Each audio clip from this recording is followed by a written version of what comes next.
So again, the focus is mainly on data science, like these main foundational methods. And of course, there will be advanced electives going forward and deep learning and all these natural language processing and advanced time series, etc., etc. There are also policy courses that we can take as electives. You can take courses in climate policy. There's also a course on AI governance, course on health policy. Consulting for development is like, I don't know, it's probably like not so easy to reconcile the two worlds. A lot of the times, I think, and this is slight critical, I'm going to be a little critical of consulting, which is like you don't necessarily get to see the impact. You essentially build something like a strategy or you show the fancy deck and you're like, okay, we're done. Now you go and do something with it if you want to. Yeah. It got posted to Bihar after like my two and a half years of stint. It was interesting. So I stayed there for about 8 months, and it was with the health department of government of Bihar, and that was like very different from all the other projects I had done before that.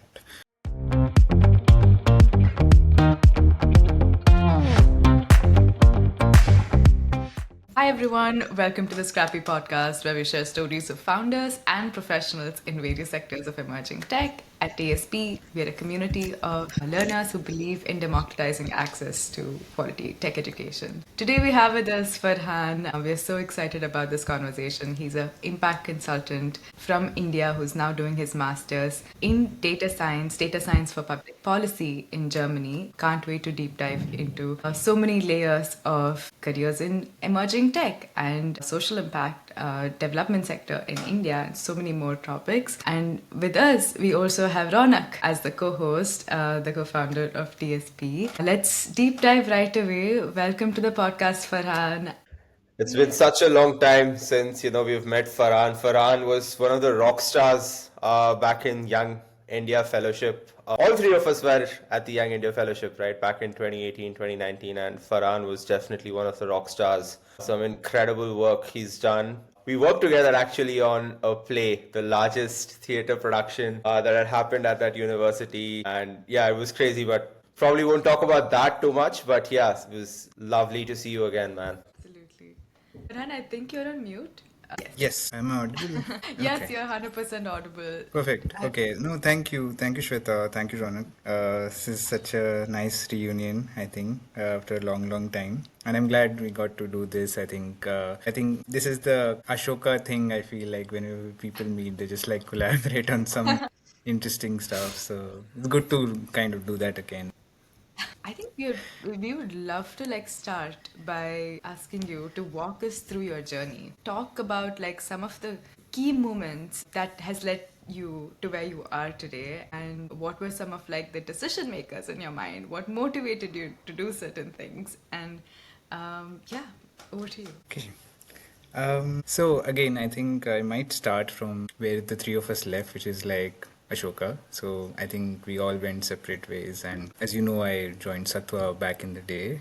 That was my first job, and it was like very nascent in the sense like the sector which I was going to enter was quite, I feel like nascent back then. Even now, I think it's kind of in a stage where things are happening, but it's kind of shaping up more dynamically than expected. So consulting was itself like a new domain, but again, consulting for development is like, I don't know, it's probably like not so easy to reconcile the two worlds. Sometimes I feel it's what I understood over time, because usually consulting is a for-profit thing. Like you have McKinsey's and all the big fours who do it for companies, help them make profit, and it works fine. But you apply the same principles to non-profit and see whether that helps. It's interesting to see like how people kind of can think sometimes creatively around using those problem-solving skills and see if it works to, I don't know, solve something like education equality or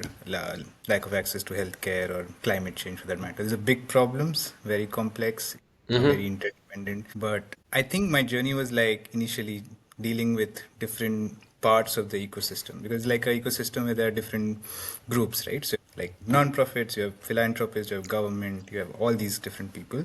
And so I started working primarily with non-profits and philanthropists in my initial first 2 years. which was like good because it helped me understand if you have a program, if you have a community, do something to change lives or have some meaningful impact, how to go about it. Simple questions, not so simple questions, but like broadly, like the idea was clear, but then how to come up with some decisions to make that happen is the interesting part of it, and to see whether it works or not. A lot of the times, I think, and this is slight critical, I'm going to be a little critical of consulting, which is like you don't necessarily get to see the impact. You essentially build something like a strategy, or you show the fancy deck and you're like, okay, we're done. Now you go and do something with it if you want to. Yeah.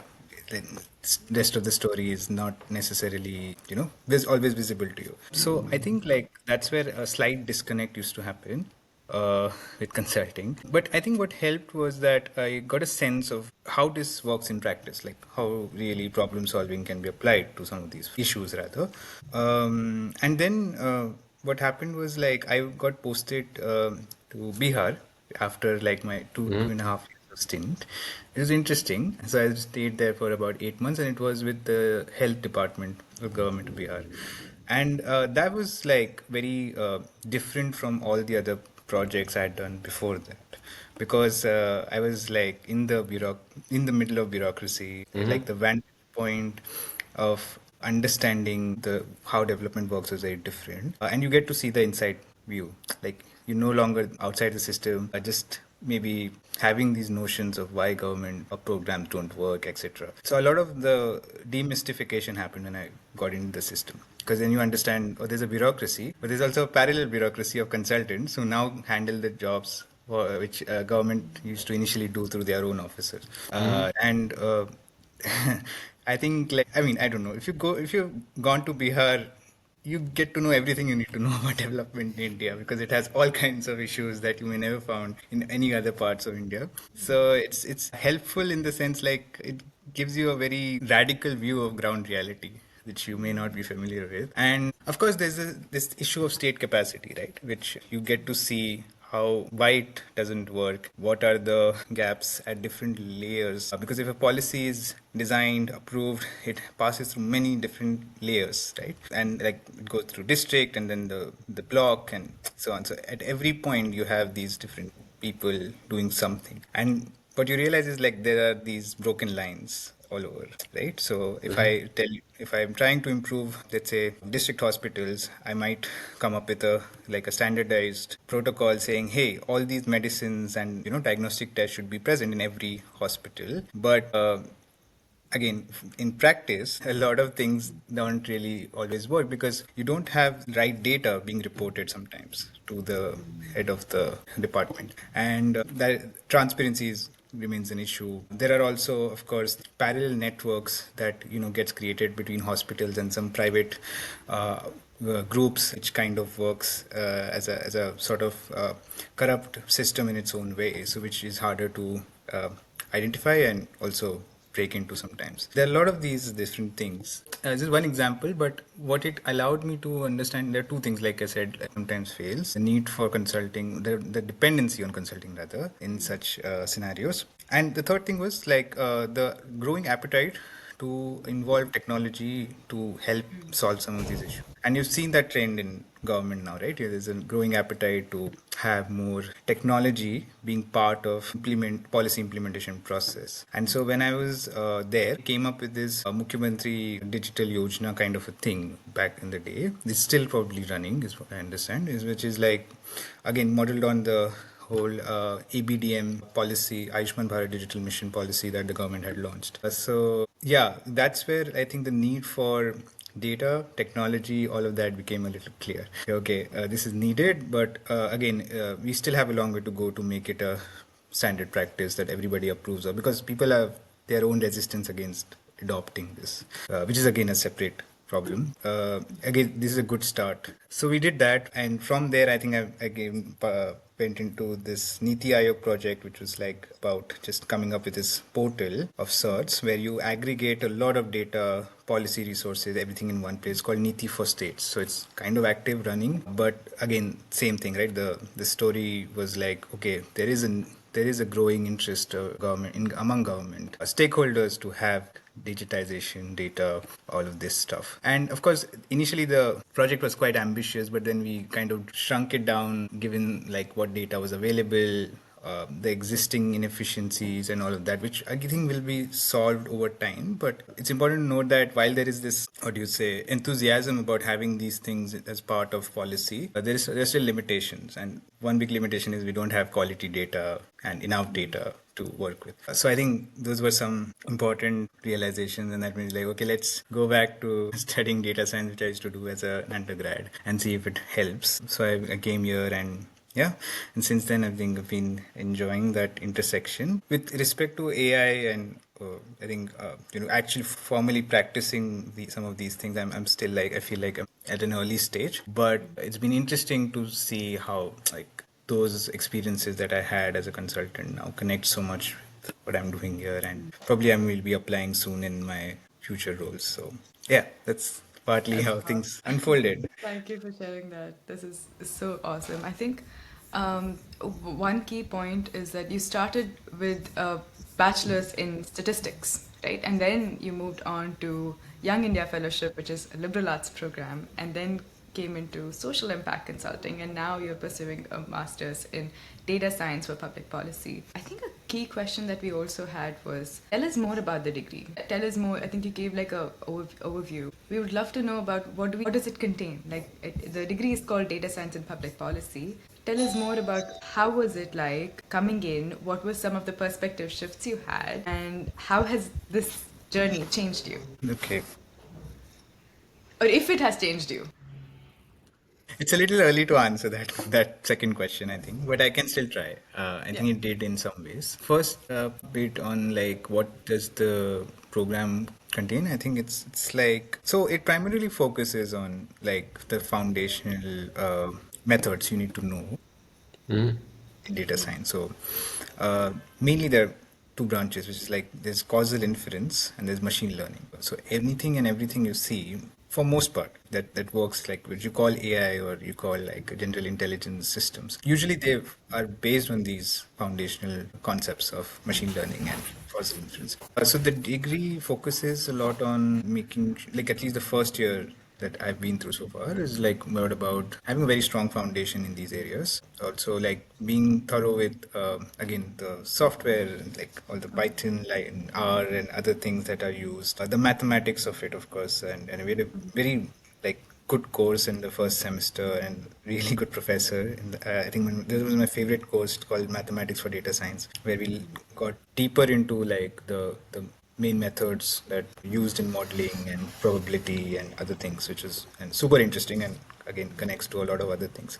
So again, the focus is mainly on data science, like these main foundational methods, and of course there will be advanced electives going forward and deep learning and all these natural language processing and advanced time series, etc., etc. There are also policy courses that we can take as electives. You can take courses in climate policy. There's also a course on AI governance, course on health policy. So it's more like you take policy courses, you could take some data courses. I think what happens is like in the second year, probably that the two sides kind of converge more. The first year, you might feel like you're studying both things in parallel, like in different ways. But that's how my experience has been. So it's trying to somewhere show how it's applied in practice. Because Hertie as a school is like very it's very practice oriented. It's not, to put it like simply, it's not very academic in conventional ways. Like if your interest is like academic research, I'm not sure if again, this is probably not a general statement, but probably Hertie is not the best place for that.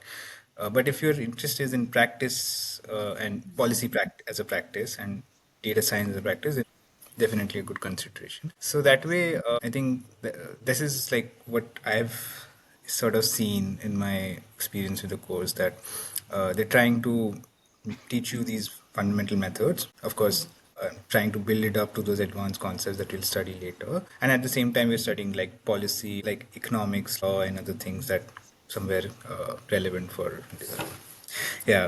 policy as a practice in general. Yeah. That's how the course is. It reminds me of YF, huh? Law, economics, data science, Yeah, yeah. statistics. Yeah. It kind of does, but I would say I mean there are differences which I think I can come on to later. Yeah. Of course. So what Yes. I'd like to understand, Farhan, is that I mean it's very interesting that you know that there is a degree of data science in public policy. I would love to understand the kind of problems that you know you are looking to tackle in public policy using data because this field is very I mean it's very new to me. I'm not really aware of you know how data is being used in public policy, so would love to know about the kind of problems that you are thinking about, the kind of problems that you know your professors and students at the Hertie School are thinking about. Thanks, Ronak, for bringing that out.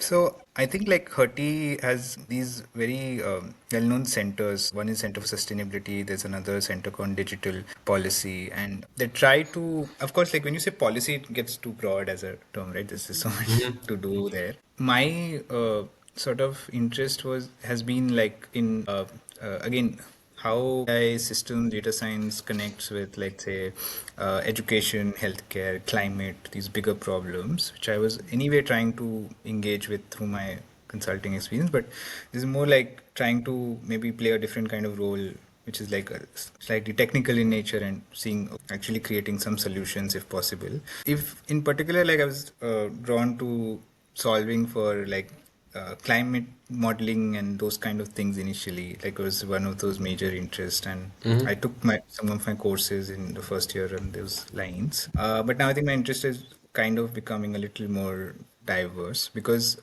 it's also of course attuned to the market trends and how things have been shaping up. And as you are aware, like the funding for climate is now shrinking to some extent. While there is scope to work in it, there are also these larger geopolitical challenges, these larger forces at play, which kind of want to make you to sort of see what other areas you can also think about. So while climate has been an interest, there also, of course, as like regulating AI for that matter. I think that's where it's a good intersection of policy and technology because you have this rapid growth of technology. And EU is, of course, like it's one of those few countries which has come up with like this whole act of sorts to regulate. Of course, there are challenges with the act itself, but still at least they have something to say, okay, we have to regulate this. And there are certain compliances that every AI developer or deployer will have to meet to some extent, especially if it's a high risk system, etc. So even the job of that I might be doing soon will have that sort of connection, which is like trying to understand if the AI system meets certain requirements, important requirements from a policy standpoint, but also assessing its risks and seeing whether it's deployable. Also, like you can explain its decision making, which is crucial, right, in high risk systems. Like, okay, if it's a medical diagnosis and if AI is influencing your decision, you should know about how's it working really, what is it using to give you certain outcomes. So yeah, so there you don't have an option to treat it like a black box, and so this is mostly like how do you decode this black box and whether policy and regulation is enough to actually it in an ethical, responsible way. There are, of course, quite a few gaps there, but yeah, what I'll be looking at is how does it work in practice largely, and maybe from data science angle, like this semester we did like a couple of projects, some of which were in machine learning and data structures. So I'm planning to see maybe I can use that technical coding knowledge to see apply in research and other regulatory recommendations, other aspects which can help in AI governance largely. Is this the first time you're coding, Farhan? At the Hertie School, or is this something, is coding something you did in undergrad as well? I did in undergrad, but that was in R actually. I think Oh, Shweta okay. knows. You probably Shweta remembers. I used to do Yes, R yes, I do. coding and used to take some classes there. But no, I had that statistical coding kind of an experience. But I think now it's more like Python and there's R, of course, but it's more like developing apps sometimes, or even like working with these larger data sets, deploying machine learning models or sort of stuff. We use like Python a lot for that. So And you've yeah, picked all of this up at the Hertie School, or yeah, is it? Python I did pick. No, Python I did pick up at Hertie, and yeah, I was not so familiar with it because Oh, in that's pretty consulting, sweet. That's very sweet. So do you have a lot of people at the Hertie school who are from non-technical backgrounds? Yeah, we do. That's interesting because we actually also have some people who don't have a very heavy math background, but they're still part of the data science course. And Okay. some of the courses they accommodate for this diversity to some extent. Like you can learn with, of course, some challenges there, but it's possible to still catch up with the course requirements and the content that is being taught. Of course, coding and mathematics can be difficult for different people, but it's also possible with the way the syllabus has been designed that you can work with it to some extent. Also, one thing to highlight is like, I mean, what this is just personal realization that when it comes to data science, I don't think like classes are ever sufficient, right? Like they can tell you what the concepts are and to some extent give you a direction, but then a lot depends on self-learning really when it comes to Yeah. these things. And so my understanding is like you have to take out time, and yeah, projects do help, which I think we had like some interesting projects this semester, so that really kind of allowed us to use it, yeah, build some stuff, and that was nice. Yeah, I remember when I was learning data science as well, right? I mean, the single best way to actually get into data science, become a really good data scientist, is to do as many projects as possible. Which is why, if you remember in the Scrappy project modules, we always try to make sure that you do as many projects as possible, because when you start with that blank slate and you have these bunch of packages, bunch of technologies, bunch of algorithms, and you're trying to mix and match and bring them together, experiment, and then something magical comes out. I think that's where the crux of data science learning is. But very glad to know that there are non-technical people who are getting into this field as well, trying to get up to date, because I do feel that 10, 15 years down the line, I think everyone's going to need to know data science, generative AI to some extent, in order to stay relevant. It's like digital literacy, right? Yeah. I agree, totally agree with you, Ronak. Yeah, you have to work with real data sets and build projects. Like that's the only way to actually learn. The classes, like you get these structured Excel data sets, right? Which are like, I mean, you will never Yeah. get that kind of clean data. Yeah. Like half, more than Yeah. half of it time will go into preparing the data. Right. Yeah, I mean, totally agree with you. Absolutely get it. And I think this is such a great way to fully immerse yourself in like using technology for making a difference, right? And one question from my side would be like, let's say there are like so many other students who also want to do that. If somebody's heart is in, I want to like, I'm an engineer, I want to like continue to explore this angle of leveraging technology for impact, or like, what would your suggestion be? What has been your, somebody could leverage this as like an open source data set that somebody could use, or there's this program that they can contribute to by the government of India, or anything like that. Like any suggestions that you have for students who are also students, or like early, any professionals in tech who are trying to make a difference in people's life? Yeah, that's a good question, Shweta. I think so.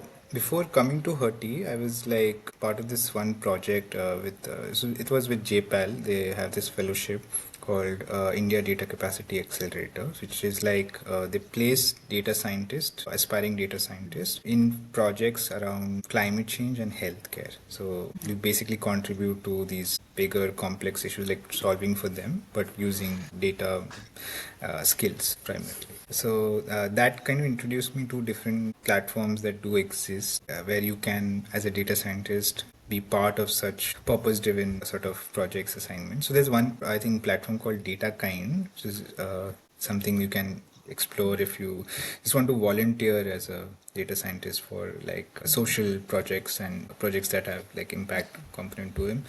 And I think there's similar such platforms, but DataKind is one that is quite prominent here, and they have like all kinds of areas you can contribute. So there's like frontline work, like something which happens on underdeveloped countries and conflicted in countries, to like, let's say, climate and environment. And yeah, so you can create some data driven toolkits, or you can just like help with other kinds of analysis that people might not be able to do due to lack of skills in the organization. So you can volunteer as a data scientist and like help out. You just have to register in the platform, and then you get these opportunities, they are available. That's, I think, a good way to feel like, one, of course, you contribute for good, but you also need to build a portfolio, which is also helpful and something you can put up as a GitHub repository of sorts, and you can use that for your own experience. So these are some, I think, meaningful ways you can explore. It's very interesting. I didn't know about this. Data kind, is that what it's called? Data kind, yeah. Definitely check that out. It's pretty But interesting. also, like I think what I mentioned, like with JPAL and stuff, there are these fellowships also coming up, and I think you can also apply for those. But of course, they're full-time commitment. This is data kind is something like you can do alongside your own work because it's volunteer. So I'm looking at the depending, website right now. It's fantastic, man. This is amazing. We should definitely put a link, so that people who are watching this can actually take a look. This looks fantastic. okay. Yeah, we should definitely do that. It looks great. And I think one more question that I wanted to ask was, we spoke about like your career journey, but I know you've always had like passion projects. You've written like children's books and like whatnot. Could you tell us a little bit more about like the projects that you've had on the side alongside your career, and like what makes you pick up these projects, and share a little bit more about like your side projects that you've had? Like the creative projects, you mean? Those or like Yeah, okay. yeah, the creative project. In any projects outside work. Okay. It has always inspired Yeah, me. I think I've always been fascinated by like I get like these links from Amazon, like, hey, I just like released a book on Amazon. Like, this is fantastic. So tell us more about that. I'm sure it'll inspire many of the viewers who no, are here thanks, as well. Like, Shweta. just maybe about like what makes you pick up these projects, like where is your heart at, and like what is it that like drives you, and yeah, a little bit of a glimpse into all your creative projects, at least some of your creative projects. So I think like I mean yeah, since Ronak brought up the play we did, I think part of the creativity came from the fellowship. It's good time to I don't know like just find that side of me. I think and like what happened was like when I started doing consulting, of course, like you're doing a full-time job and it's sometimes hard to pursue like your own passions alongside other things, and also the pandemic time and lot was going on. So I think what I did was like because I was not able to do much theater then, I kind of tried to get into more of literature, and then I tried to work on my first book, which was like a collection of short stories, which was I think a good sort of a break in a way, because I didn't know I could like I don't know I didn't think like I would publish a book or something initially. I was like just I had some stories in mind and I thought I could like write them because I just wanted to write them. And of course just doing creative arts, whether it's like writing or like music or anything like that, it always been very like yeah, something you do for this for your soul, I think, kind of thing. So it's complementary into other things, but also it's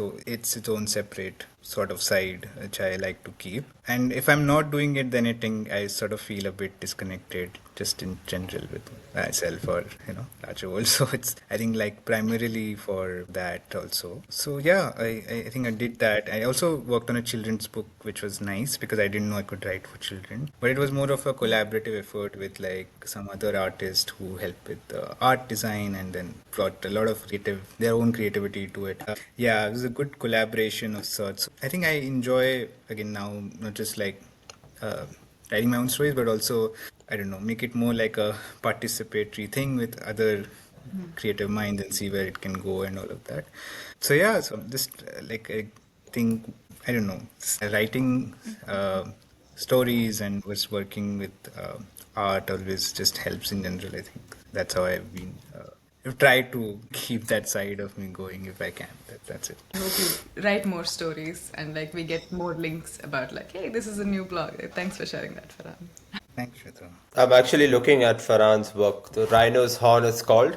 You should definitely check it Yeah. out on Amazon. I see one of the people here say that, it felt like a Studio Ghibli movie, which I think is like the highest form of praise you can get. So I'll definitely check it out. I also remember Farhan. I mean, of course, Farhan and I, we worked on the play called Two Geniuses. I played Albert Einstein, the last play I've ever been a part of, unfortunately. And prior to that, I think Farhan also hosted this series, right, of TED Talks or YF Right. Talks, I think it was called. So I've always been inspired, by the kind of initiatives he takes up because, I mean, obviously all of us have to do our full-time jobs, in data science, technology, but to explore that creative side it takes a lot of initiative, it takes a lot of passion, and I think Farhan is one of the few people that I know, genuinely puts in the effort and who's genuinely inspiring, so to speak. To like a career question, I know you've referred to like a job that you're starting. Could you share a little bit about how was like your